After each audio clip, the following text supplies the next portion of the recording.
제로섬 게임이라고 하는 말이 있어요. 1970년대 초 레스터 서로우라고 하는 분이 쓴 제로섬 4회라는 책을 통해 알려진 말인데, 제로, 썸은 합계란 말이고 제로란 말은 0이란 말이니까 거기 한번 비춰주세요. 제로, 썸 하면 합해서 제로가 된다. 이제 저 이야기예요. 이기는 사람이 있으면 반드시 지는 사람이 있죠. 그리고 승자가 얻는 것이 있으면 패자가 잃어버리는 것이 있으니까 합하면 0이다 말이지. 사실은 서로우가 경제적인 측면에서 이 제로섬을 설명을 한 거예요. 무역 수지를 가지고 어느 나라가 무역 흑자가 100억이 나버렸어. 그러면 저 나라는 무역 적자가 100억이 나버린 거예요. 근데 합하면 0이단 말이지. 제로단 말이야. 운동 경기도 마찬가지잖아요. 무승부가 있지만 3대 0으로 우리가 이겼어요. 그러면 3대 0으로 골을 먹은 사람이 있는 거야. 사실은 골득실을 따지면 0인 거니까. 자, 이기기 위해서, 출세하기 위해서는 상대를 때로는 눌러야 되고 올라서야 되고, 그래서 누르고 올라선 사람은 기쁘고 성공이고 행복일지 모르지만, 그러나 다른 사람에게는 저주예요. 실망이에요. 절망이에요. 한 사람은 웃는데 다른 한 사람은 울어야 돼. 그래서 합해서 제로가 되는 사회, 이거는 결코 더불어 잘 살아가는 행복한 사회라고 할 수는 없는 거죠. 자, 웃고 기뻐하는 사람이 있는 반면에 지고 잃어버리고 그리고 아파하고 눈물 짓는 사람이 있게 마련이니까 이게 제로섬이다. 자, 그러나 더 안타까운 것은 합해가지고 제로가 아니라 마이너스가 되는 수가 있는, 합했는데 마이너스가 되는 수가 있다. 제가 이민 생활 때 실제로 있었던 일들이에요. 한인 사회가 요만해. 한국 슈퍼 들어오기가 이게 애매해. 요새는 한국 슈퍼가 어디 가도 잘 됩니다. 미국 사람들 많이 오니까. 근데 장사가 너무 잘 되는 거야. 중국 사람도 아시아 사람 장사가 너무 잘 돼. 장사가 너무 잘 되니까 말이야. 가게가 2개가 더 생겨버렸네. 한국 가게가 그 요만한 지역에. 자, 이때부터는 피 튀기는 전쟁이 시작이 됩니다. 자존심을 건 싸움이 시작이 되는데, 너 죽고 나 살자가 아니라 나중에 가다 보면 너 죽고 나 죽자가 돼요. 가격 내리고 붙여주고 막 하다가 결국은 둘은 망해서 나가요. 그리고 하나만 살아남아. 플러스 1과 마이너스 2다. 합하면 마이너스 1이 되는 거예요. 어떤 때는 너무 출혈 경쟁을 하다가 하나 살아남은 그 가게도 결국 부도가 나서 가게 문 닫는 수도 생겨요. 이게 마이너스 합해서 마이너스가 돼. 마이너스를 영어로 네거티브 넘버라고 하니까 그래, 네거티브 썸 게임이라고 이야기할 수 있죠. 합했는데 마이너스가 돼버려. 이게 과거 전쟁은 말이에요. 무력으로 한 종족을 굴복시키면 이긴 사람은 정복한 지역 백성을 전부 노예로 삼아요. 바치고 땅이고 재산을 다 가져와. 하나는 이기고 하나는 완전히 망하니까 0이 되는데, 요새 전쟁은 다릅니다. 요새 현대전은 피해가 막심해요. 단시간에 양쪽이 엄청난 피해를 받습니다. 0도 아니에요. 요새 전쟁은 양국이 초토화돼 버릴 가능성이 있어요. 핵이 날아갔다, 방어 차원에 쐈다, 이건 제로가 아니에요. 서로 완전히 다 망해버리는 거니까. 장기전도 마찬가지예요. 두 나라가 장기전을, 우크라이나, 러시아 봐요. 장기전을 해. 이게 플러스 마이너스 제로가 되겠어요? 두 나라의 인명 손실과 경제적인 손실과 4년 반 끌고 있는데, 이거는 제로섬이 아닌 마이너스예요. 마이너스. 미국 이란 전쟁도 지금 패트리어트가 80%가 나라고 20%가 남았니 뭐가 남았느니 말이에요. 미군 또 사상자가 생기잖아요. 미군 있는 부대에 또 폭탄이 날아오고 말이, 양쪽이다. 목숨은 물론 무수한 그런 손해를 보는 건데, 요새 전쟁은 이게 제로섬도 아니에요. 양쪽이 다 네거티브 썸이 되는 거니까. 근데 성서가 우리가 가르쳐 주는 것은 당연히 제로섬도 아니고 네거티브 썸도 아니죠. 하나님이 간절히 원하시는 방식은 파지티브 썸 게임이다. 플러스가 파지티브니까 서로가 말이에요. 서로가 덧셈이 되는 거예요. 이게 어떻게 가능하죠? 0도 아니고 마이너스도 아니고 서로가 플러스가 되는 효과, 이런 삶의 양태, 서로 윈윈이 되는 게임, 이것이 어떻게 가능하냐? 근데 그게 가능해요. 그건 단 한 가지 원리에 의해서만 가능해요. 그 단 한 가지 원리가 뭐예요? 철저히 자신의 것을 내놓거나 내려놓음으로써만 가능해요. 그러면 파지 투 썸 게임이 돼. 그 대표적인 것이 오병이어 사건과 엘리사의 이야기예요. 오병이어 이야기, 보리떡 5개, 물고기 2개 이야기 잘 알잖아요. 자, 세례 요한이 목베어 죽임을 당합니다. 예수님 너무 심란해가지고 저 빈들로 그냥 저 배를 타고 저쪽 편으로 갔는데 어떻게 사람들이 알아보고 말이에요. 또 구름대까지 몰려오는 거예요. 이 목자 없는 양같이 하도 마음이 아파서 그냥 또 말씀을 전합니다. 한참 전해서 해질녘이 됐는데 아무것도 못 먹은 거예요. 말씀에 심취해가지고 제자들이 아이고 예수님 배고파요, 해졌어요, 집으로 돌려보냅시다, 이만합시다 말이지. 예수님이 제자들이 너희가 먹을 것을 주면 되지 않냐. 제자들이 기가 막힌 거야. 그때 장정만 5,000명이었다고 성서는 기록하고 있는데, 그럼 남녀노소를 다 합하면 어린이도 있었으니까 도시락 내놓은 2만 명, 15,000, 2만 명이 되는 거예요. 이걸 너희들이 먹이라니까 웃기는 이야기잖아요. 말이 안 되잖아요. 자, 그때 어떻게 해요? 어린이 하나가 도시락을 내놓는 거예요. 보리떡 5개, 물고기 2마리가 들었는데 배가 고파서 먹어야 될 텐데 말이지. 너무 이 꼬마가 말씀에 심취를 했는지, 아니 여기서 뭐 냄새내서 혼자 먹기가 남들 눈치가 보였는지, 어쨌든 간에 내놓은 볼품없는 꼬마의 도시락 하나를 가지고 나누었더니 5,000명이 먹고도 12강줄이가 남았다는 거예요. 기원전 800년 엘리사라고 하는 선지자가 있었단 말이에요. 그 선지자가 이제 요새 같으면 이제 신학교를 운영한 셈인데 여러 가지 일들을 했지만, 그때 기근이 들어가지고 풀뿌리 캐먹고 그리고 나무 껍질 근근히 연명하고 할 때인데, 그때 한 신학생이 밖에 나가서 이상한 열매를 하나 가지고 왔어요. 다 기대를 걸고 야 이거 가지고 우리 한 끼 먹겠구나 막 끓였는데 보니까 독 열매라, 독이 든 건지는 몰랐어요. 근데 하나님이 엘리사에게 능력을 줘가지고 독이 든 것을 제거하고 그 국물을 마시게 되는 이런 지경의 흉년이에요. 자, 그때 제자 중에 한 학생이 어디서 구했는지 보리떡 20개 하고 채소를 가지고 와서 선생님 요거 귀한 건데 요거 드시고 힘내어서 우리를 가르쳐 주세요 하고 선생님에게 드리는 거예요. 아무리 엘리사가 선지자고 뭐고 간에 말이에요, 인간인데 말이지 얼마나 동하겠어요. 근데 그걸 차마 먹질 못하고 아니 우리에게 주어서 나눠 먹어라. 아니 선생님 우리 신학생이 100명이에요 100명. 요거 나눠서 못 먹어요. 선생님 드시고 힘내세요. 자, 엘리사는 또 이야기, 아니 물에게 줘서 나눠서 먹어. 근데 그걸 나눠 먹었더니 오병이어 사건 같이 100명이 다 나눠서 먹었다는 거예요. 여러분, 흉년에 먹을 것이 없어서 독풀을 삶아 먹어야 되는 처지에 보리떡, 채소 겨우 얻은 것을 자기가 먹질 않고 스승에게 드리는 제자의 마음, 자, 그걸 받아가지고 혼자 먹질 못하고 제자들에게 나누는 스승의 마음, 이 마음, 서로를 위한 이 마음과 마음이 통하니까 배불리 먹고도 행복해지는 파지티브 썸이 되었다 하는 이야기잖아요. 자, 파지티브 썸의 원리가 담긴 것이 오늘 본문이에요. 지난주에는 보셨던 로마서 15장. 자, 15장 1절에 3절 같이 한번 읽어봅시다. 시작. 믿음이 강한 우리는 마땅히 믿음이 약한 자의 약점을 담당하고 자기를 기쁘게 하지 아니할 것이라. 우리 각 사람이 이웃을 기쁘게 하되 선을 이루고 덕을 세우도록 할지니라. 그리스도께서도 자기를 기쁘게 하지 아니하셨나니. 핵심적인 내용을 요약하면 어떻게 돼요? 믿음 있는 우리는 자기를 기쁘게만 하지 말고 이웃을 기쁘게 해라.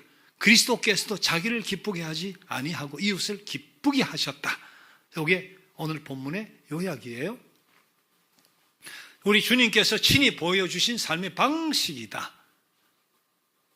하늘의 그 보좌에서 인간의 몸을 그 이 땅에 오셔서 십자가까지 낮아지시고 철저히 피 흘리고 살찌 끼어서서 우리의 모든 죄를 속해 주시고 그로 말미암아 우리는 속죄함을 받고 하나님의 사랑받는 자녀가 되고 영원한 천국을 소유받고, 자, 그런데 죽임당하신 예수님은 어떻게 되셨어요? 성부 하나님이 사흘 만에 일으키시더니 하늘에 있는 자들과 땅에 있는 자가 땅 아래에 있는 모든 자가 그 앞에 무릎을 꿇게 하셨다는 거예요. 존귀와 영광을 받게 하셨다.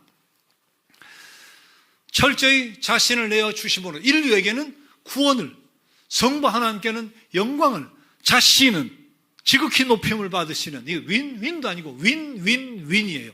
윈윈윈. 우리에게는 구원을, 하나님 영광을, 자신은 높임을 받으시는 철저히 자기 비움을 통한 복이다. 이게 파지티브 썸이다 말이에요. 자기를 기쁘게 하지 않고 이웃을 기쁘게 할지니라. 그리스도께서도 자기를 기쁘게 하지 아니하셨다. 그러면 이웃을 기쁘게 하는 구체적인 방법이 뭐냐? 오늘 15장 2절 본문에서 이야기하잖아요. 보세요. 우리 각 사람이 이웃을 기쁘게 하되 선을 이루고 덕을 세우도록 할지니라. 이웃을 기쁘게 하기 위해서 선을 이루어야 되는데, 이웃을 기쁘게 하기 위해 선을 이루는 방법, 이웃에게 선을 베푸는 방법, 제일 대표적인 게 뭐예요? 많지만 인색하지 않는 거예요. 인색하지 않는 거. 이웃을 기쁘게 하는 거, 이웃에게 선을 베푸는 가장 대표적인 것이 인색하지 않는 거예요. 세상의 교회를 향해 제가 종종 이야기하죠. 신자를 향해 내뱉는 불만이 뭐냐? 예수 믿는 사람들 이기적이야. 이기적이야. 세상 사람보다 더 계산적이야. 더 따지기 잘해. 더 인색해.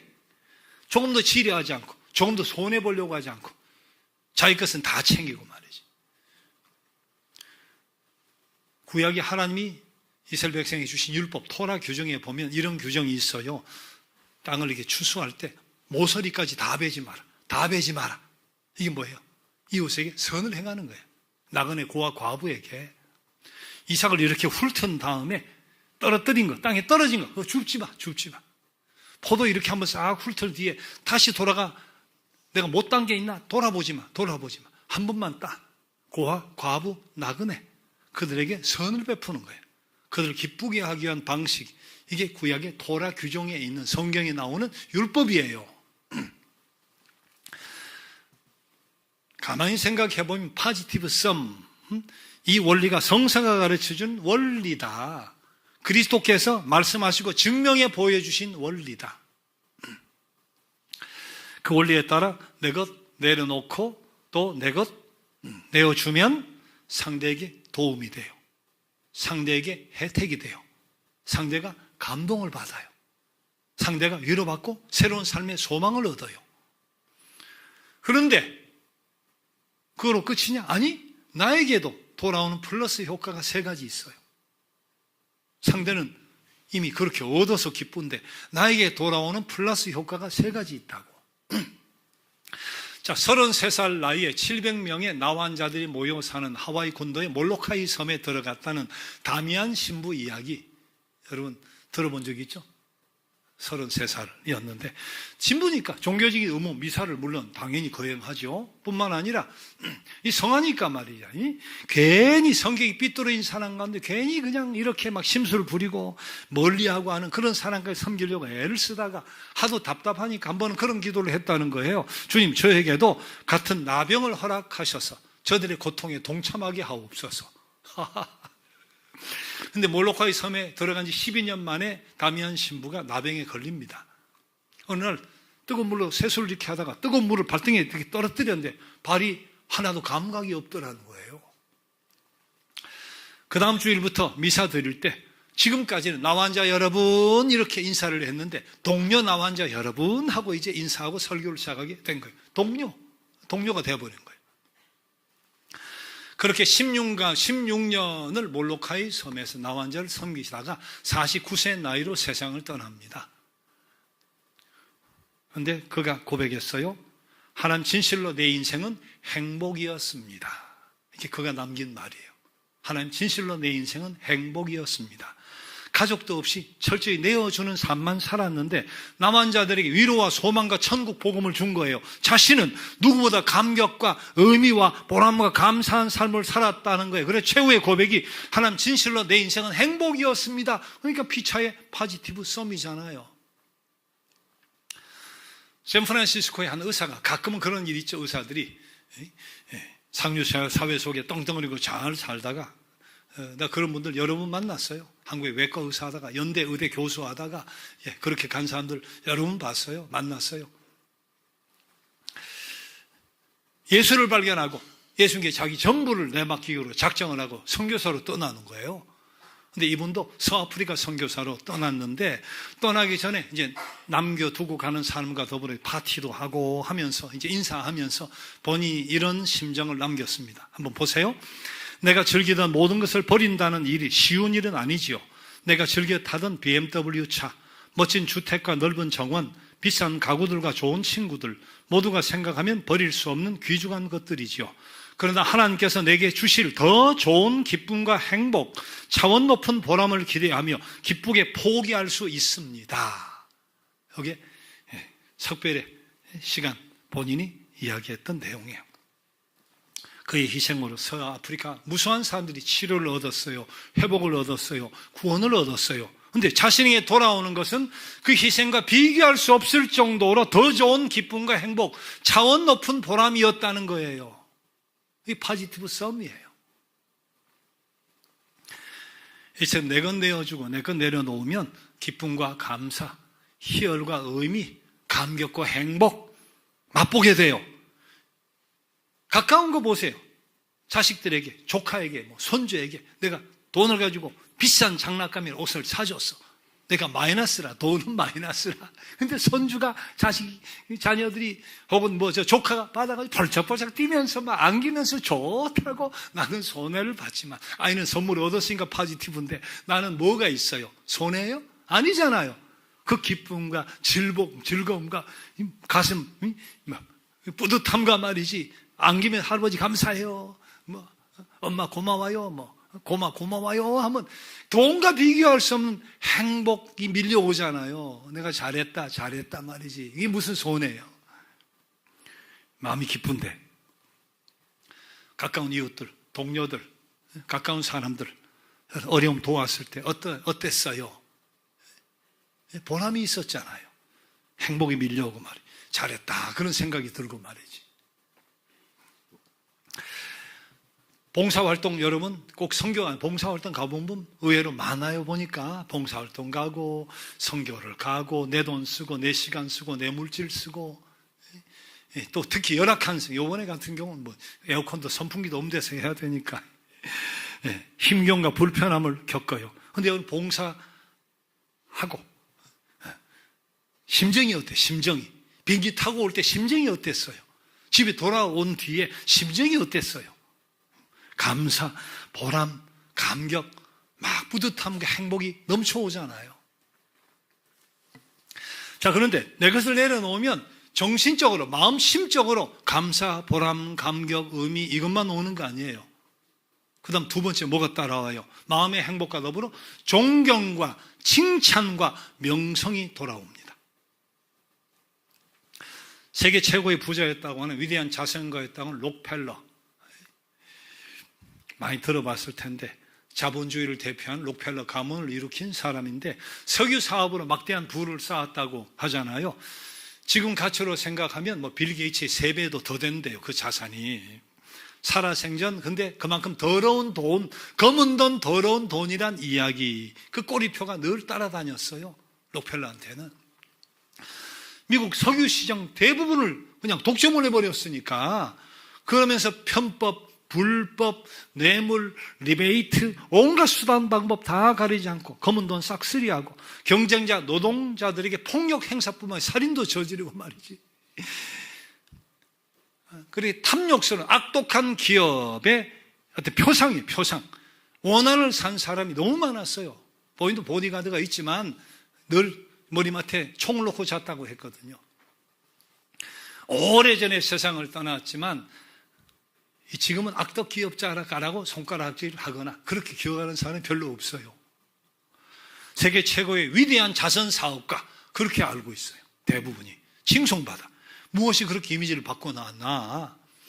록펠러와 그 가문이 오명을 벗어버리려고 애를 썼습니다. 그것이 바로 엄청난 돈을 사회에 기부하는 자선 사업이었어요. 만년에 록펠러가 내 재산은 인류의 복지를 위해 사용하라고 하나님이 주신 것이다. 그렇게 이야기하고 자선사업가로 변신을 했는데 1913년 100년도 더 됐는데 그때 5천만 불을 내가지고 록펠러 재단을 세웠어요. 거기서 록펠러 의학연구소, 지금은 시카고 대학, 유명한 대학이죠. 당시 록펠러 대학, 록펠러 센터, 엄청난 재산을 갖다 부었는데 1909년부터 자선 사업을 하려고 막 준비를 하는데 이미지가 너무 안 좋으니까 연방 정부 의회에서 허가를 안 내, 자선 사업을 하는데 허가를 안 내주는 거예요. 좋은 일 하겠다는데. 좋은 일 하겠다는 허가를 받는데 3년이 걸렸어요. 3년. 너무 이미지가 그랬으니까. 루즈벨트 대통령이 이런 이야기를 했어요. 그가 얼마나 선행을 하든지 간에 재산을 쌓기 위해 저지른 악행을 갚을 수는 없다. 아무리 선한해봐야 그 악행을 덮을 수가 없고 갚을 수가 없다. 이런 정도.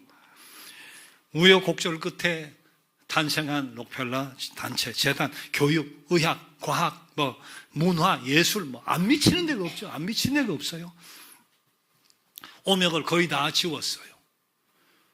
기업위원회, 사회공헌, 환원, 세계적인 모범 가문으로 꼽히고 있거든요. 철저한 나눔을 1, 2시년 해온 게 아니라 지금 100년이 넘었어요. 100년도 더 됐어요. 한결같이 100년 이상 수많은 사람에게, 수많은 단체들에게 혜택을 주고 악덕 기업의 이미지를 노블레스 오블리주의 표상으로 바꿔놨어요. 그는 물론 그 후손들까지 오고 오는 세대 지금도 존경과 찬사를 받습니다. 파지티브 썸이에요. 내려놓음이 가져다준 존경과 명예예요. 그런데 정신적인 행복이라는 것이 플러스로 돌아와요. 칭찬과 존경, 명예라는 것이 들어와요. 그런데 또 하나가 있어요. 오병이어나 엘리사의 기적에서 보는 것 같이 실제로 나누고 베푸는 삶이 부여로 이루어진다는 거예요. 이걸 연구한 하버드 대학의 학자가 있어요. 시라큐스 대학에서 경제학을 가르치다가 2019년 하버드의 스카웃을, 지금도 하버드 대학 교수입니다. 아서 브룩스라고 하는 학자인데 이 학자가 미국 전역 40개 지역에서 3만 명을 표본으로 조사를 해가지고 기부와 소득의 상관관계를 오랜 세월 연구를 했어요. 기부와 소득의 상관관계. 꾸준히 자선활동해온 사람, 열심히 자선활동해온 사람의 소득이 그렇지 않은, 그런 거 안 하고 산 사람보다 나중에 수입이 훨씬 많아지더라. 소득이 훨씬 많아지더라. 그리고 소득이 늘어나니까 기부를 더 해. 기부가 늘어나면 소득이 또 늘어나. 소득이 또 늘어나니까 기부를 또 해. 선순환이 계속 이루어지더라. 근데 어떻게 연구했는지, 하버드 교수니까 방법이 있겠죠.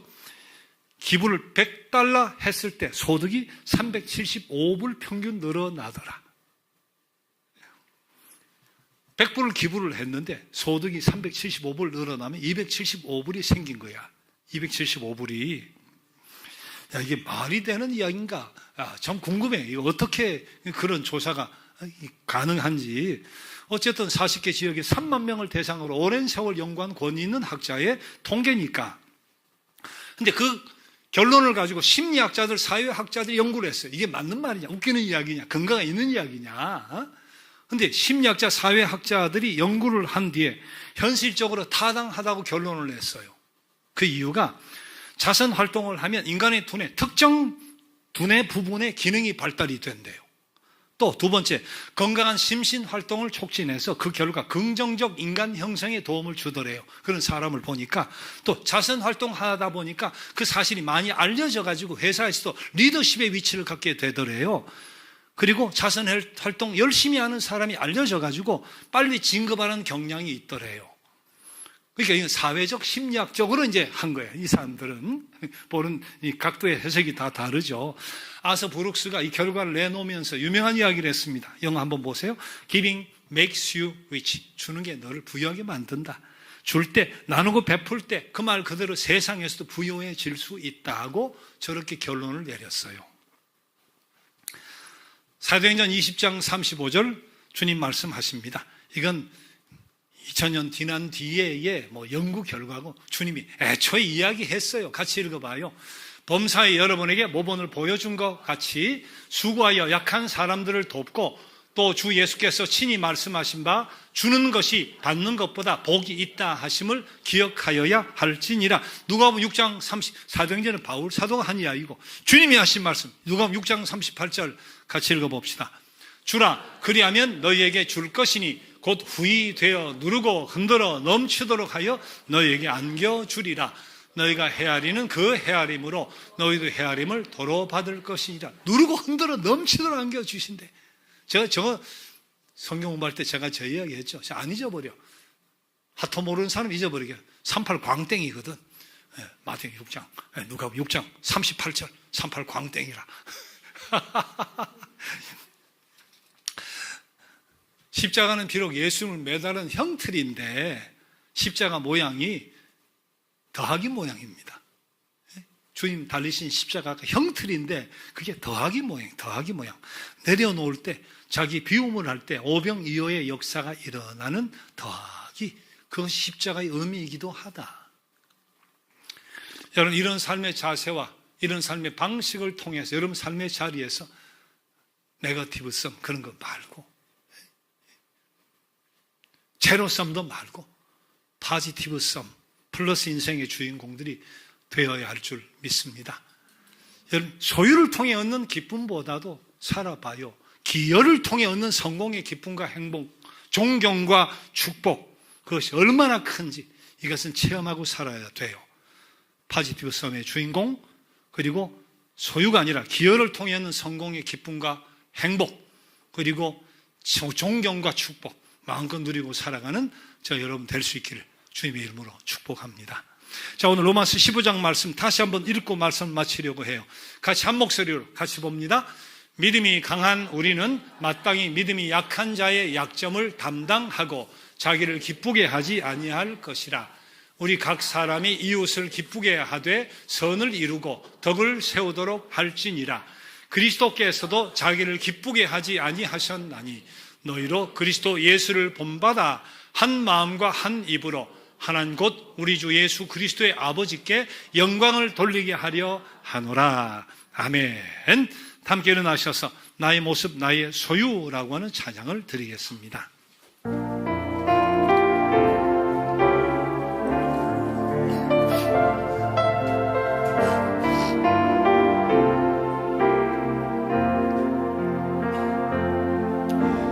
나의 모습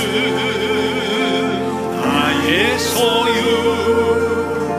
주님 앞에 모두 드립니다. 모든 아픔 모든 기쁨 내 모든 눈물 받아 주소서. 나의 생명을 드리니 주 영광 위하여 사용하옵소서.